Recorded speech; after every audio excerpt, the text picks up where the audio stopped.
है मेरे दो अनमोल रतन. रे उतरले का? आणि हो 1 मिनिट बंड्या, थँक्यू सो मच 117 वेळा. नाही कारण तू निदान मला 100 115 117 वेळा तरी काल हॅपी बर्थडे असं विश केलं. प्रत्येक वेळेस तुला कुठे थँक्यू म्हणा, त्यापेक्षा म्हटलं शुद्धीत आल्यावर एकदाच म्हणूया. आणि हो बाय द वे, काल तू मला हॅपी बर्थडे म्हणायचास, मग तू मला विचारायचास चीज केक कसा होता, आवडला? आणि मी रिप्लाय द्यायचे हो मला आवडला बंड्या, थँक्यू. मग तू म्हणायचं ओके ओके आता तुम्ही दोघं बोला मी जातो. असं करून तू मला आणि नीरजला सोडून जायचास. 2 मिनिटं पूर्ण व्हायच्या आधी 120 सेकंदांच्या आतच तू परत यायचास आणि मी म्हणायचा हॅपी बर्थडे नीरजा. काय चालू होतं? किती वेळा तुम्हाला cheese cake cheese cake cheese cake. मला वाटतं आता तर मी खाऊ नाही शकणार आयुष्यभर चीज केक, एवढं मी कालच्या एका रात्रीत खाल्लाय. आणि लेखक महाशय, तुमचं विमान तर फारच हवेत उडत होतं. आणि लेखक महाशय काय कसे आहात?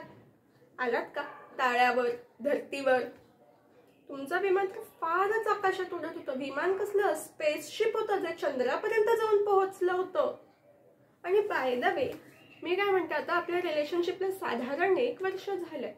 या एका वर्षात 365 दिवसांमध्ये तुम्ही जितक्या वेळा तुमचं प्रेम व्यक्त केलं नाही त्याच्यापेक्षाही जास्त वेळा तुम्ही कालच्या एका रात्रीत केलं.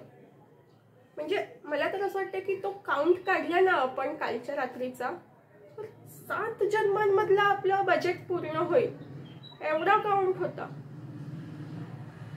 मला मान्य आहे, मला कविता आवडतात, मला तुझ्या कविता आवडतात, मला बाकीच्यांच्या सुद्धा खूप कविता आवडतात. पण म्हणून एकच कविता तू मला 250 300 350 वेळा ऐकवलीस तर कसं वाटेल? प्रेम म्हणजे प्रेम म्हणजे प्रेम असतो, तुमचं आणि आमचं अगदी सेम असतं. अरे काय कविता आहे नीरज. तू त्याचा रॅप केलं. मुळात या कवितेचा रॅप होऊ शकतं हे ऍक्च्युली बक्षिसाच्या पात्र आहेस तू.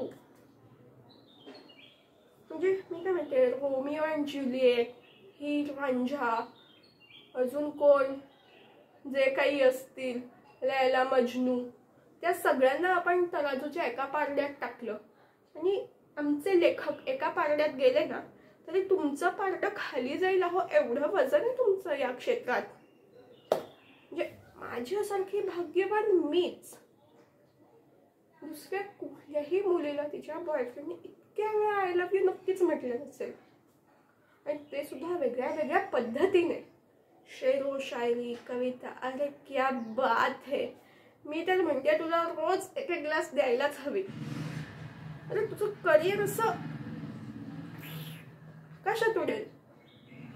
आणि बाय द वे तू हे असं आकाशात उडायला लागला आम्ही तिघांनी काय करायचं? अरे मी आणि बंड्याने, तिघांनी म्हणजे मी आणि आपली 2 मुलं, 1 मुलगा 1 मुलगी जुळ. नाही अजून झाले नाहीये, होतील. शटअप. तसं काही नाहीये. मे बी 5 वर्षांनी 7-8 वर्षांनी 10 वर्षांनी आपल्याला जुळ होणार आहे. म्हणजे मिस्टर नीरज यांची भविष्यवाणी आहे. 1 मुलगा 1 मुलगी जुळ. तुम्ही नावं ठरवली आहेत काल. मुलीचं नाव कविता, मुलाचं नाव धडा. किती युनिक नाव आहेत. कोणीच आतापर्यंत ठेवली नसतील. हा तुम्हीच पहिले ज्यांना या नावांचा साक्षात्कार झाला, हो की नाही? आणि बाय द वे नीरज, ते तू थांब, तुझ्याकडे नव्हते ते बंड्या अजून एक सांगायचं होतं. तुझं wrist watch, mobile, charger, headphones, power bank काही सापडत नाहीये का?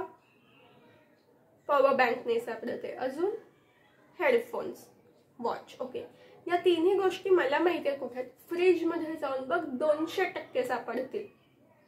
आणि हो बंड्या, अजून एक, भोजपुरी गाण्यावर लुंगे डान्स ही जी काही अफलातून कल्पना आहे ना, हॅट्स ऑफ.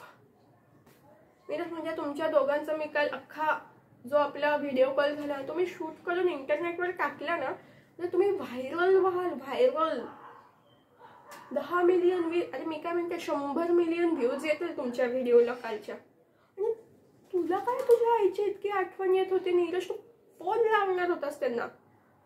काय वाटलं असतं काकूंना. मी कसं तुला फोन करून नकोस हे पटवलंय ना मला माहितीये. आणि मला नुपूर विचारते की तुझं काय चालू आहे व्हिडिओ कॉलवर. काय सांगू मी, तुझा बॉयफ्रेंड असं बघतोय आणि त्याचा रूममेट आवरा. आणि बाय द वे तू डाऊन पेमेंट केलंस का. पण आता आपल्याला सेव्हिंग करावं लागेल. म्हणजे जरा घाईच करावी लागेल. अरे असं कसं, आपल्याला प्लॉट बुक करायचा आहे ना, सो डाऊन पेमेंटसाठी पैसे लागतील. कुठे म्हणजे काय, चंद्रावर. अरे तूच मला सांगितले ना की आपण काही वर्षांनी चंद्रावर शिफ्ट होऊयात दोघे मिळून. मस्त आपण लग्न करू आणि चंद्रावर शिफ्ट होऊ. आणि पुढचं अख्खं आयुष्य आपण चंद्रावर काढू. म्हणजे इकडचे कवी असे पृथ्वीवर बसतात, छान चांदणं पडलेलं असतं, चंद्र उगवला असतो आणि त्यांना एखाद्या काव्याची स्फूर्ती येते आणि ते कविता करतात. तसं तू आणि मी तिथे जाऊन असं बघू की छान पृथ्वी उगवली आहे निळसर, आणि मग त्या पृथ्वीकडे बघून तू छान छान कविता करशील. वाह, क्या बात है, क्या बात है. शेवटी लेखक पुण्याचे. कौतुक करत नव्हते मी, पण मला एक सांगा की तुम्हाला 2-2 ग्लास प्यायल्यानंतर तोपर्यंत तुम्हाला कळलं नाही चव वेगळी, काहीतरी वेगळं आपल्याला होतंय. काहीही हे म्हणजे जरा विश्वास ठेवायला अवघडच आहे.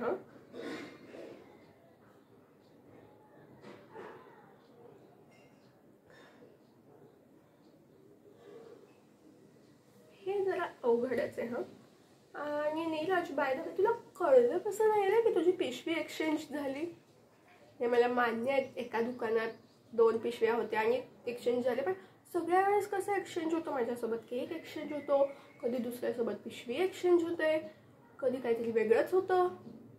कसं काय होतं रे तुझ्यासोबत.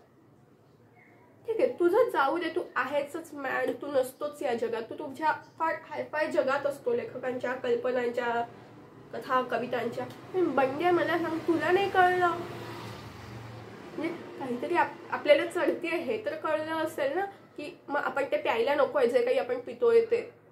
अजून ग्लासभर प्यायचं म्हणजे काय लॉजिक होतं. तुम्ही कसे राहता यार दोघे. अवघड आहे, अवघड आहे, अवघड आहे, अवघड आहे, अवघड आहे. यो सो आय होप नीरज आणि नीरजा एक होतकरू लेखक आणि एक भावी इंजिनियर याची खट्टी मिठी लव्ह स्टोरी तुम्हाला आवडतीये. जर तुम्हाला सगळे एपिसोड्स पाहायचे असेल तर या प्लेलिस्टवर क्लिक करा. इथे सगळे एपिसोड्स अवेलेबल आहेत आतापर्यंत रिलीज झालेले. आणि या चॅनलला सबस्क्राईब करण्यासाठी या सिम्बॉलवर क्लिक करा. प्लीज सबस्क्राईब करा. आणि हो जर इंग्लिश चॅनल आणि हो हा माझा इंग्लिश चॅनल आहे. थँक्यू.